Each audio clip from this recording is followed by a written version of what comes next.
नमस्कार दोस्तों, मैं हूं ब्रजेश और स्वागत करता हूं कहानियों की दुनिया में आप सभी का। आज की हमारी कहानी बहुत ही इंटरेस्टिंग और ईश्वर भक्ति से जुड़ी हुई कहानी है। सोने के कलश। कहानी बड़ी मज़ेदार कहानी है, आप पूरा सुनिएगा, बहुत अच्छी लगेगी आपको। शुरू करते हैं कहानी। एक करोड़पति सेठ थे। धर्म में उनकी गहरी रुचि थी। भगवान ने उन्हें धन संपत्ति के साथ ही पुत्र, मान सम्मान सभी कुछ दिया था। उनके द्वार से कोई भिखारी खाली हाथ नहीं लौटता था। सेठ जी ने नगर में एक आलीशान मंदिर बनवाया था। उसकी देखरेख के लिए कई लोग रखे गए। पूजा अर्चना का काम भी विद्वान पुजारी को सौंपा गया। मंदिर के भंडार से प्रतिदिन सैकड़ों गरीबों को भोजन मिलता था। एक दिन सेठ जी के मन में एक विचार आया।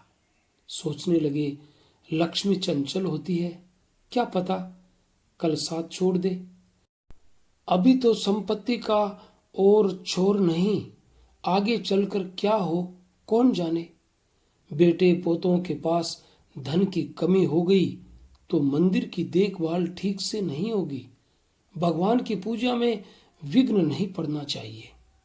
यही सोचकर सेठ जी ने 4 बड़े बड़े कलशों में स्वर्ण मुद्राएं भरी और उन्हें भूमि में गाड़ दिया। ताम्रपत्र पर संपत्ति का बीजक बनाया।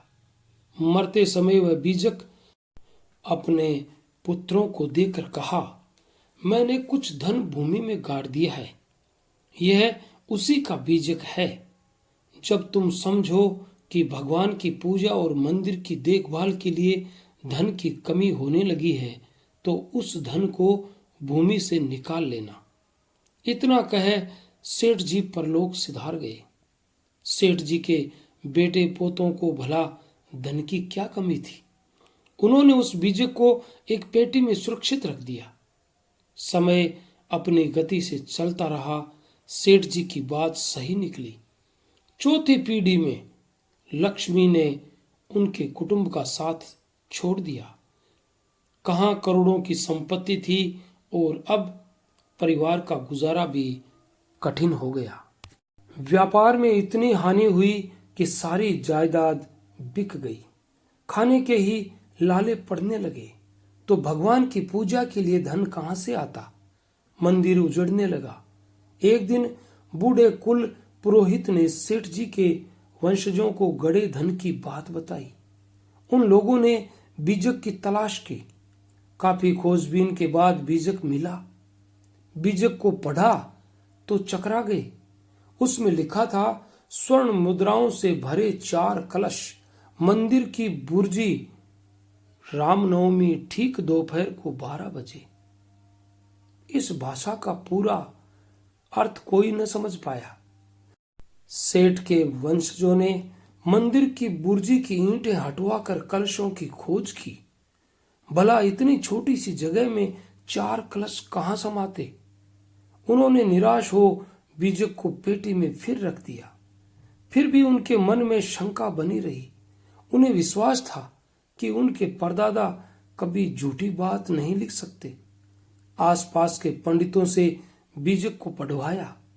मंदिर के आंगन में भी खुदाई करवाई, मगर गड़ा धन हाथ नहीं लगा। कुछ दिन बाद उस नगर में एक महात्मा आए। उन्होंने देखा कि भगवान का भव्य मंदिर सूना पड़ा है। सुबह शाम पूजा आरती की तो बात ही क्या, पता नहीं कितने दिनों से दीपक भी नहीं जला था। महात्मा ने लोगों से पूछा कि मंदिर किसका बनवाया हुआ है। पता चलने पर वह सेठ के वंशजों के पास गए।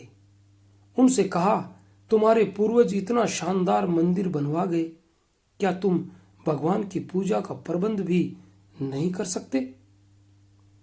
उन्होंने हाथ जोड़कर कहा, अपनी कंगाली की कहानी सुनाते हुए कहा, महात्मा जी, हमें तो 2 जून रोटी भी ढंग से नहीं मिल पाती।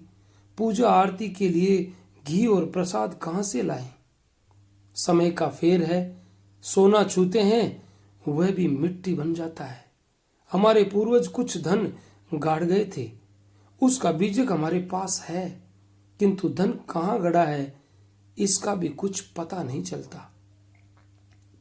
महात्मा ने बीजक मंगवाया, उसे ध्यान से पढ़ा, वह सारा रहस्य समझ गए और बोले, तुम इस धन का चौथाई भाग भगवान की सेवा के लिए देने का वचन दो तो मैं धन का भेद बता सकता हूं। उन्होंने कहा, महात्मन, चौथाई नहीं, हम आधा भाग भगवान की सेवा में लगा देंगे। भूमि में गड़ा धन किसी के काम नहीं आ रहा है। महात्मा ने नगर के दूसरे लोगों को इकट्ठा किया, उनके सामने ये बात रखी गई। सभी ने एक स्वर में कहा, ठीक है, गड़े धन का आधा भाग मंदिर के काम आएगा। अब महात्मा जी अंगुलियों पर कुछ हिसाब लगाकर बोले, हम जाते हैं, 6 महीने बाद फिर आएंगे। तब तक तुम मन लगाकर भगवान की पूजा करो, हम आकर सब कुछ बता देंगे। सब लोग आश्चर्य में पड़ गए। महात्मा जी तेजस्वी थे, सबने उनका विश्वास किया, किंतु ये नहीं समझ पाए कि 6 महीने की अवधि क्यों रखी गई है। तुरंत ही धन निकालने में क्या हर्ज है। महात्मा जी के जाने के बाद सभी उत्सुकता से उनकी प्रतीक्षा करने लगे। ठीक 6 महीने बाद महात्मा जी आए। चैत्र का महीना था। दूसरे दिन रामनवमी थी। उनके आने की खबर होते ही दर्शनों के लिए भीड़ इकट्ठी हो गई। महात्मा जी के कहने पर रामनवमी के दिन मंदिर में उत्सव की तैयारियां होने लगी। सुबह से ही घंटे घड़ियालों की ध्वनि गूंजने लगी। दोपहर का समय हो गया तो महात्मा जी ने बीजक की पेटी खोली। दोपहर के ठीक 12 बजे मंदिर की बुर्जी की छाया देखने लगे। जहां बुर्जी की छाया पड़ रही थी वहां एक चौकोर निशान लगा दिया। खोदने वाले बुलवाए गए। उस स्थान को खोदा गया। कुछ ही फुट खुदाई करने के बाद चारों कलश वहां मिल गए। उन्हें खोला गया। सचमुच वे स्वर्ण मुद्राओं से भरे थे। चारों ओर खुशी की लहर दौड़ गई। सेठ जी के वंशजों ने महात्मा जी के चरण पकड़ लिए। आसपास खड़े लोग पूछने लगे, इस बीजक का रहस्य क्या है। महात्मा जी ने कहा, इसमें लिखा है कि 4 स्वर्ण कलश रामनवमी के दिन ठीक दोपहर को जहां मंदिर की बुर्जी की छाया पड़ती है वहां गड़े हैं। इसलिए मैंने 6 महीने बाद आने को कहा था। ठीक दिन खुदाई हुई, इसलिए बीजक की संपत्ति मिल गई। हर कोई महात्मा जी की बुद्धिमानी की चर्चा करने लगा। जैसा निश्चय हुआ था उसी के अनुसार आधा धन मंदिर को दे दिया गया, आधा सेठ जी के वंशजों को मिल गया। धन पाकर उनका व्यापार चल पड़ा। उसी दिन से मंदिर में भी नित्य प्रति भगवान की पूजा होने लगी। ये थी एक कहानी, छोटी सी सोने के कलश। कैसी लगी आपको? अगर आपको पसंद आई, अच्छी लगी तो हमारे चैनल को लाइक कीजिए, शेयर कीजिए, कमेंट कीजिए और सब्सक्राइब अवश्य कीजिए और हमें सपोर्ट कीजिए। और मिलते हैं फिर कल किसी और नई कहानी में। तब तक के लिए all the best. Thanks for watching.